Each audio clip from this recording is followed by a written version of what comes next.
அனைத்துலக சினிமா ரசிகர்களுக்கு சினிமா கொட்டகையின் அன்பான வணக்கம்.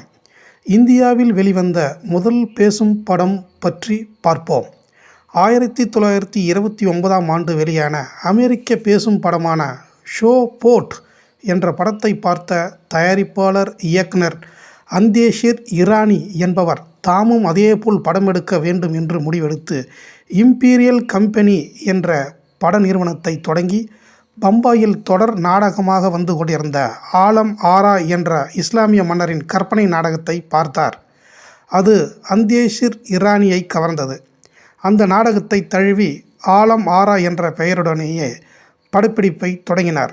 அன்று பம்பாயில் ரயில்வே ஸ்டேஷன் அருகே படப்பிடிப்பு அரங்கம் இருந்ததால் அதில் படப்பிடிப்பை அந்தேஷிர் இரானியை நடத்த முடியவில்லை. காரணம், ரயிலின் சப்தம் பெரிய இடையூறாக இருந்தது. அதனால் இரவில் மட்டும் இந்த படத்தினை தொடர்ந்து 4 மாதங்களில் ரூபாய் 40,000 பட்ஜெட்டில் எடுத்து முடித்தார்.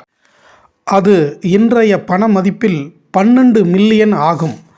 படம் மிக சிறப்பாக வந்துள்ளதை பலர் பெருமிதத்துடன் சொன்னதால் மார்ச் மாதம் 14ஆம் தேதி 1931ஆம் ஆண்டு ஆலம் ஆரா இந்தி மொழியில் பேசி நடித்த முதல் பேசும் படமாக வெளிவந்தது. வெற்றி பெற்றது. நடிப்பு, பாடல்கள் மக்களிடம் அதிக கவனத்தை ஈர்த்தன. இந்த படத்தின் கதை என்னவென்றால், இஸ்லாமிய மன்னரின் 2 மனைவிகளுக்கும் குழந்தை பாக்கியம் இல்லாததால் குழந்தையை தத்தெடுக்கும் நிலையில் மன்னரின் மனநிலை மாற்றத்தில் திடீரென்று முதல் மனைவி கர்ப்பமாகி குழந்தையை பெற்றெடுக்கிறாள். அந்த குழந்தையை வளர்ப்பதில் பல சிக்கல்கள் வருகின்றன. அதை எப்படி வளர்த்து ஆளாக்கினார்கள் என்பதுதான் இந்த படத்தின் கதையாகும். இந்த படத்தில் முக்கிய துணை வேடத்தில் பிருத்திவி ராஜ் கபூர் நடித்தார். இவர்தான் பாலிவுட்டின் கபூர் பரம்பரைகளின் தொடக்கம் என்று கொண்டாடப்பட்டவரின் முதல் படம் இந்த ஆலம் ஆராதான்.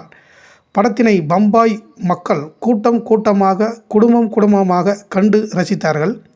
இந்த படத்தினை போற்றினார்கள். இப்படிப்பட்ட படத்தின் படச்சுருள்கள் காணாமல் போயின. ஏன் காணாமல் போயின என்ற விவரத்தை அடுத்த வீடியோவில் பார்ப்போம். நன்றி, வணக்கம்.